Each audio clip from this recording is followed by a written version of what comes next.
네, 세상의 모든 공부 방장입니다. 이번에는요, 화공기술사 이야기 두 번째 시간인데, 이제 어떻게 공부하지에 대해서 한번 다루어 보도록 하겠습니다. 어떻게 공부를 할까? 이 방대한 화공기술사 어떻게 공부할지 한번 알아보도록 하겠습니다. 자, 한마디로 화공기술사는 참 방대하고 깊죠?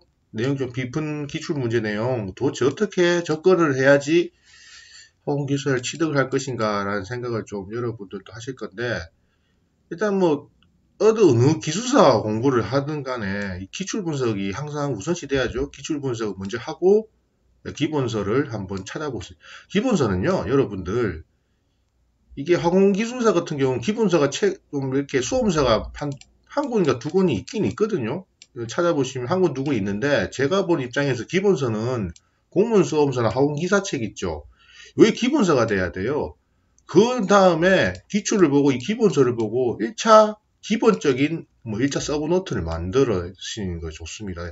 이 기본적 사항이 여러분들이 기본 제가 계속 이야기하는데, 이게 기본서가 우선시 돼야 되죠. 이 책을 꼭 가지고 계세요. 이걸 가지고 여러분들이 기출을 보고 좀 넣을 수 있을 만큼 기본적인 내용만 이렇게 넣으시고 1차 서브를 먼저 만드시고, 그 다음부터 이제 기출 문제 중에 이 기본서를 해결이 안 되는 부분들은 이제 참고서적, 전공서적이나 인터넷 등 각종 자료 보면 심화가 되는 것들이 있거든요. 그런 부분하고 2차 서브노트를 만드시는데, 여러분 중요한 건 기출 문제에서 도저히 내가 못 푸는 문제가, 못 푸는 문제가 너무 많아요. 저도 화공기술 공부하면서 도저히 계산 문제나 이런 것들이 안 되는 부분이 있지 않습니까? 이런 거는 과감하게 좀 포기를 하시고, 그러니까 문제를 포기를 해야 돼요. 어떨 때는 포기를 하고, 아니면 스터디 그룹을 활용해서 내용에 대해서 한번 더 리뷰를 하시거나, 아니면 근데 이 기본 기출 문제를 분석하다 보면 이 대학교 교재 있죠. 레먼스프리나 아니면 이런 단위 조작 이런 문제, 이런 대학 교재에 보면 대학 교재를 딱 보시면 그 문제를 보세요. 대학 교재 가면 대학 교재에 문제들이 있죠. 문제들. 그거 보면 그 문제를 딱 찾아보면 이 기출 분석에 우리가 못 푸는 문제가 여기서 다 나와요. 대학 교재에서 웬간한 건. 대학 교재에서 많이 나오니까 그런 심화는 대학 교재를 위주로 좀 하시면 되겠습니다. 제가 차후에 좀 더 어떤 책을 볼 것인가에 대해서 좀 더 제가 말씀을 드릴게요. 책을 고분자 같은 경우는 원체 양이 방대하다 보니까 제가 너무 일단 다음에 한번 말씀드릴게요. 고분자가 참 공부하기가 좀 까다롭죠. 제가 정리 한번 할게요. 자, 그러면 9개로 나눴어요. 총 9개로 나눴죠, 우린. 자, 경제성, 공정제어, 공업화, 고분자, 인력끼리 나눴는데, 중요한 건 이 고분자가 제일 많이 나온다는 겁니다. 고분자가. 그리고 화공안전도 굉장히 많이 나오죠. 화공안전은, 그러니까 이 화공기술사 공부하면서 화공안전 공부 그러니까 두 마리 토끼를 잡을 수도 있어요. 화공안전도 방대하니까. 예, 공정설계 나오고요. 이렇게. 근데 여러분들 이렇게 이게 언제부터 이런 걸 2016년부터 기출 문제를 준비하시면 됩니다. 왜냐하면 앞부분 2005년부터는 또 이게 화국 기술사가 이렇게 통합이 됐기 때문에 앞에 부분까지 다 보시면 일이 너무 많아지니까, 자, 계속 2016년부터 이렇게 여러분들이 나름대로 9개 영역을 나눠보시고요. 이런 것들이 이제 기술사를 계속 이런 기출문제 분석하는 기술사를 계속 공부하게 된 모티브이자 문제에 익숙해진 초기 단계니까 이런 거 기출 분석을 꼭 해보시기 바랍니다. 자, 오늘은 그러니까 각 9개의 각 영역마다 어떤 형태의 문제가 나오는지 살짝 맛보도록 할게요. 차후에 제가 좀 더 이걸 어떤 형태로 접근할 것인지 좀 자세하게 말씀드릴게요. 자, 그러면 드디어 고분자가 나왔죠. 고분자는 참 공부하기가 좀 쉽지 않아요. 이게 어찌 보면 화공기술사의 핵심적으로 이 고분자를 만약 포기하시면 화공기술사를 기술 합격을 하지 말아야 된다. 합격하기가 힘들다라고 생각하셔야 됩니다. 자, 이런 문제가 나오는데, 이런 형태의 문제가 나오죠. 자, 이 고분자는 여러분들이 최근 제가 고분자 과학이란 분홍색 책이 있거든요. 얇은 책인데 그 책을 제가 좀 이렇게 강조를 좀 참조했으면 좋겠는데, 시중에 책이 많은데 도서관 가서 빌리시면 돼요.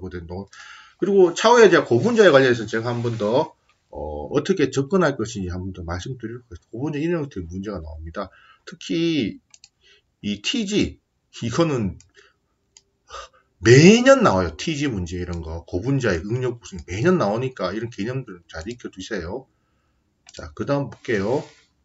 자, 공정설계입니다. 공설계는 여러분들이 참, 이게 실제적으로 이 실전에서 프로세스 엔진 하신 분들은 조금 나갈 수도 있는데, 이렇게 어떤 어찌 보면 장치적인 문제라든가, 그러니까 화학 공장의 장치적인 문제가 좀 많이 나오죠.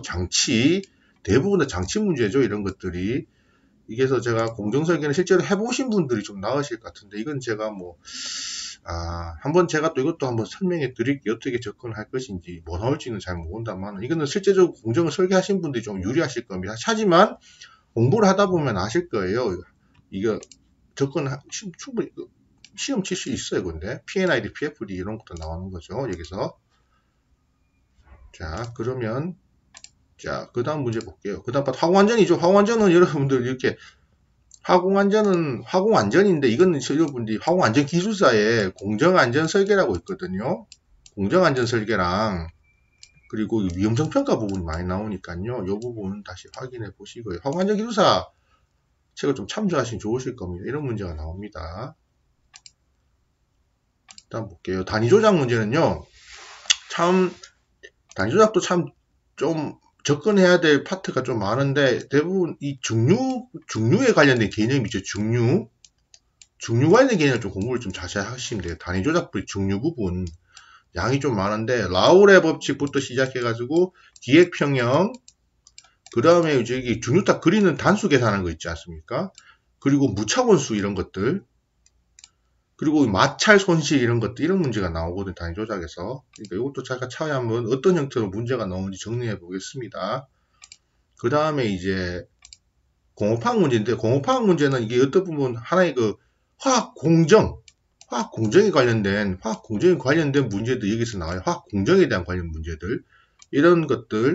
이것도 그러니까 한마디로 이 공업화학은 화학공업에서 어떤 공정이 있는 건지, 어떤 공정들이 있는 건지를 이렇게 문제에 나오는데, 이건 차후에 제가 한번 화학기술사에서 나왔던 그 화학공정 프로세스들을 한번 제가 정리를 해보도록 하겠습니다.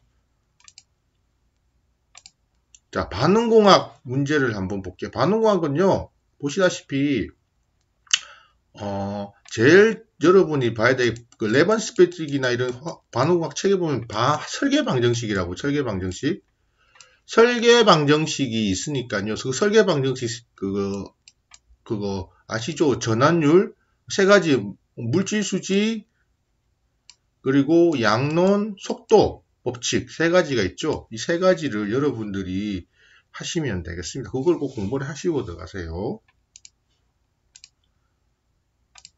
경제성 평가는요, 여러분들이 이제 이 문제는 저도 나중에 이거 다시 한번 더 제가 자세히 갈 건데, 이거 제일 중요한 EPC의 어떤 엔바이러먼트 아니죠?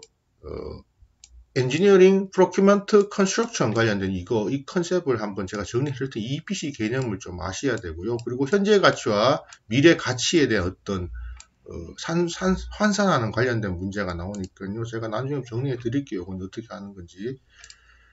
그리고 공정제한은요, 이게 보면 이게 어찌 보면 제일 정형화된 어떤 문제들이 나올 수밖에 없어요. 그죠?